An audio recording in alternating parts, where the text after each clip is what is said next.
তো বন্ধুরা, আজকে ছিল ইতু পূজা। তো সেই কারণে আমি আর আমার ননদ পুজোর জোগাড় করছি। এই পুজোটা সব মেয়েরাই করে থাকে পরিবারের মঙ্গলের জন্য। এই ইতু পুজোটাকে অনেকে ঘট পুজো বলে, তো যে যেটা পারে সেটাই বলতে পারে। তো আমি এবারে পুজোতে বসছি।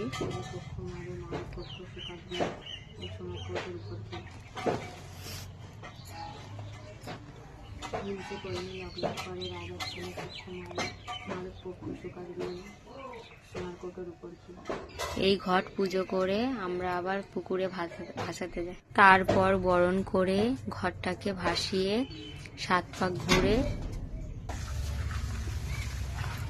ঘটে করে জল নিয়ে ঠাকুর ঘরে রেখে দিতে হয়। তারপর ব্রত কথা শুনে পুজো সম্পূর্ণ হয়।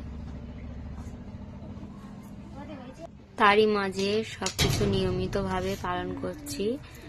আলো 17 যেমনভাবে চুল দিয়ে টেনে খাই, তেমনই আমি আর আমার ননদ একই সঙ্গে একইভাবে নিয়মিতভাবে পুজো করছি। তো এবারে খাওয়া হয়ে গেলে এবার পুকুরে ভাসাতে যাব। পুকুরের অবস্থাটা কি দেখো, কি আর করা যাবে, যেমনই আছে তেমনই ভাবে কাজ করতে হবে। আমি আর আমার ননদ গিয়ে ভাসিয়ে দিলাম, ও আর লাভলো না।